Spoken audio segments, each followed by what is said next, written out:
Comment est-ce que vous résolveriez l'équation cosinus de x cube est égal à 2x carré plus 1? Ça a l'air impossible à faire, pas vrai? Et pourtant, dans cette vidéo, nous allons voir plein de techniques, des outils qui vont vous permettre de répondre à des questions aussi complexes de manière quasiment évidente. Bonjour à tous, c'est Idrai. Aujourd'hui, on va compléter notre boîte à outils au niveau des fonctions. On va rajouter plein de particularités qui vous permettront, simplement en voyant parfois l'expression de la fonction, de comprendre comment elle se comporte. Et on va commencer avec l'ensemble image. L'ensemble image, c'est l'homologue du domaine de définition. Le domaine de définition, si vous vous rappelez, c'est là où elle définit la fonction, là où elle prend ses images. C'est les x que vous pouvez prendre pour la fonction. Il est important pour la fonction, il est même vital, il caractérise carrément la fonction. Si le domaine change, la fonction peut avoir des caractéristiques différentes et des propriétés différentes. L'ensemble d'images, je disais que c'est un peu son homologue, puisque c'est pas là où la fonction prend ses images, mais ce sont les images que vous pouvez trouver. Quand on définissait une fonction, on écrivait par exemple ceci, f qui allait de R dans R qui appliquait x sur x carré. Où R, c'était le domaine de définition. On pourrait s'attendre à ce que l'autre soit l'ensemble des images possibles. Mais pas du tout. Pourquoi? Parce que la plupart du temps, on ne connaît même pas cet ensemble. Tenez par exemple, on va considérer la fonction qui attribue à chacun des points de la Terre la température qu'il y fait.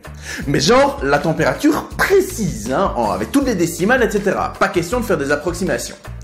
Est-ce que vous pensez réellement pouvoir trouver l'entièreté des températures possibles? Même pas seulement actuelles, mais tout ce qui est possible d'avoir en température sur la Terre avec la décimale près? Non, bien sûr. Eh bien alors, on va dire que la fonction prend ses valeurs sur les points de la Terre et qu'elle trouve des valeurs réelles. L'ensemble image, ce sont les images effectives de la fonction. C'est l'ensemble des valeurs y pour lesquelles on peut trouver un point x qui a cette image. Là où notre ensemble nous intéresse, c'est pour certaines fonctions particulières. Par exemple, si on considère la fonction de R dans R qu'applique x sur x carré plus 1.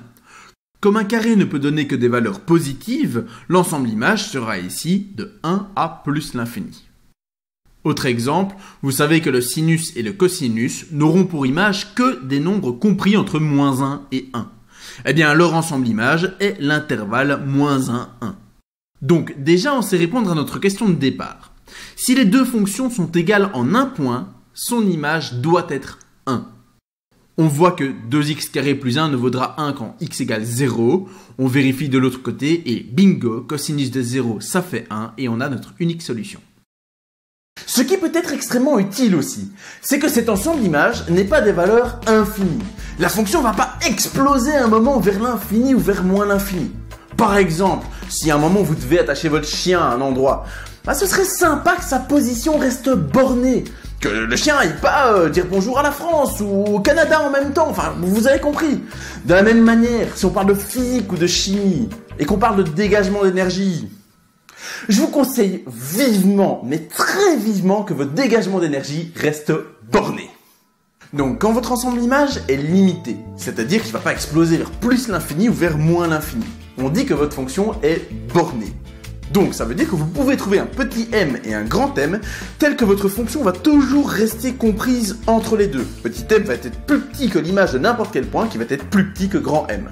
Encore une autre manière de le dire, c'est qu'il existe un grand M positif, tel que pour tous les x de votre domaine, vous avez que la valeur absolue de f de x est inférieure ou égale à ce grand M. Et là, c'est intéressant de voir cette définition, parce que c'est celle-là qu'on utilise la plupart du temps en mathématiques, mais je vous laisse faire le petit raisonnement qui permet de montrer l'équivalence entre les deux définitions que je vous ai données. Tiens, en fait, remarquez que ce m, c'est pas nécessairement le maximum de la fonction. Par exemple, si je considère la fonction définie sur 1 à plus l'infini, qui associe x à 1 moins 1 sur x, vous constaterez qu'elle n'est jamais plus grande que 1, mais qu'elle n'atteint jamais la valeur de 1. Et puis de toute façon, personne n'a jamais dit que le m dans la définition de borné devait être le plus petit possible. Si ça marche pour 1, ça marche pour 2 ou 17. C'est le même principe, si une personne est assez grande pour aller dans une attraction, alors toutes les personnes qui sont plus grandes encore peuvent aussi y aller.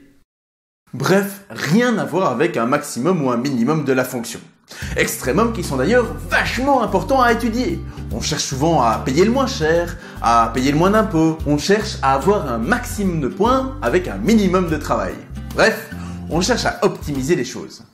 Pour la suite, je vais me concentrer essentiellement sur la notion de maximum, la minimum étant très analogue. Vous verrez qu'il y a deux choses importantes à savoir faire en termes de maximum. Trouver la valeur du maximum, ça c'est le plus important, c'est le vrai problème du maximum. Et ensuite, savoir reconnaître si un point donné est maximum ou non. Le premier problème, le vrai problème important, fait intervenir de manière fondamentale la notion de dérivée. Et si pour vous, la dérivée c'est juste une croisière en bateau qui a mal tourné, ne vous inquiétez pas, on n'en parlera pas aujourd'hui, mais on en parlera plus tard, mais c'est pour cette raison-là que vous vous concentrerez uniquement sur la deuxième partie. On va vous demander de savoir reconnaître un maximum ou un minimum, mais pas d'en trouver un spécialement. Bon, maintenant, on va mettre des mots précis sur ce que tout le monde voit déjà. Si je vous montre ça, on est d'accord que là, il y a un maximum. Et si je dézoome, on a toujours un maximum là, et un autre là, qui est le maximum. On va définir d'abord une notion de maximum local, puis de maximum global. Être un maximum local, ça veut dire quoi? Mettons par exemple que tu fais de l'athlétisme et que tu es le meilleur. Ça veut dire qu'il existe un environnement dans lequel tu es le meilleur. Par exemple, dans ton club de sport, tu bats tous les autres en vitesse. Eh bien, mathématiquement, on va le définir de la même manière. On dit que si on a une fonction f dont le domaine est D et qu'on prend un A dans ce domaine, bah oui, on le prend dans le domaine parce que pour être premier, il faut avoir fait la course.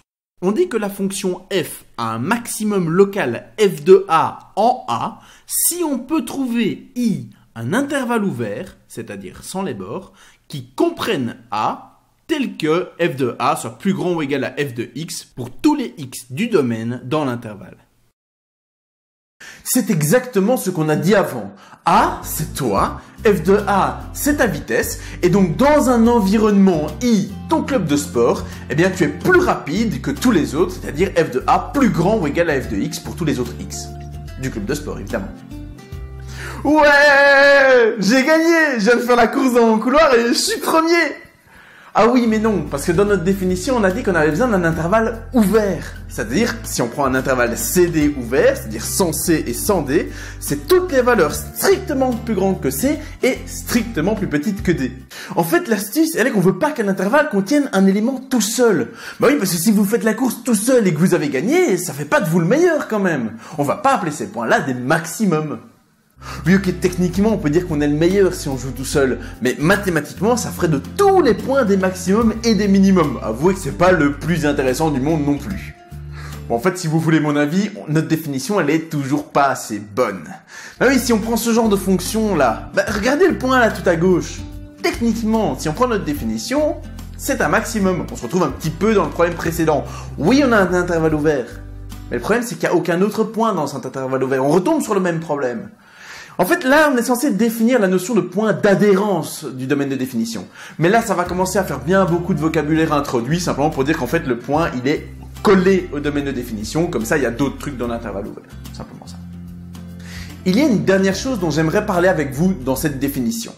On a demandé que f de A soit plus grand ou égal à f de x pour tous les x. La vraie raison, c'est pas que comme c'est un intervalle qui contient A, on peut trouver un x qui est égal à A, et donc on a l'égalité quelque part, donc on précise qu'on peut être égal. Non, ça, il aurait suffi d'exclure que x est égal à A, et le problème était réglé. La vraie raison, c'est que comme je l'ai dit, la notion de maximum et de minimum est fondamentalement liée à la notion de dérivée.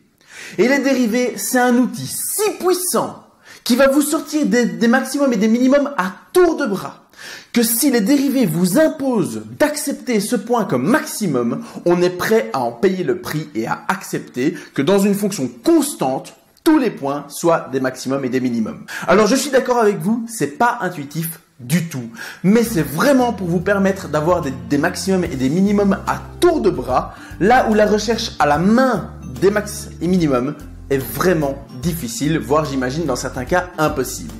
C'est pour cette raison qu'on va vous demander de trouver, et du moins de reconnaître dans un graphique un maximum local et un maximum global, mais jamais de les rechercher sauf sur des cas vachement évidents. La vraie raison, c'est que plus tard, vous apprendrez les dérivées et elles vous donneront les solutions sur un plateau, donc ne vous fatiguez pas avec ça maintenant. Revenons-en à notre définition. Je n'ai pas parlé de maximum et de minimum globaux. Si notre propriété est vérifiée pour tout x du domaine, c'est que notre f de a est le meilleur partout et on dit alors que c'est un maximum global. On synthétise. L'ensemble d'images, c'est toutes les valeurs qui sortent de la fonction. Si on peut imposer une borne minimale et maximale que ne dépasse jamais la fonction, on dit qu'elle est bornée. Enfin, il existe des extrémums locaux et des extrémums globaux. Merci à tous de m'avoir suivi pour cette vidéo, j'espère qu'elle vous aura plu, que vous avez bien compris tous les concepts, voire même compris quelques subtilités derrière. N'hésitez pas à vous abonner si vous voulez d'autres cours, d'autres anecdotes, d'autres vidéos autour des mondes des mathématiques. N'hésitez pas à laisser un commentaire pour poser vos questions, à laisser un like, bref vous connaissez, suivez-moi sur les réseaux sociaux, la page Facebook notamment Vite et Maths. Un énorme merci à ceux qui me soutiennent, notamment aux tipeurs, et n'oublie pas, comprends tes maths, mais surtout, vite tes maths.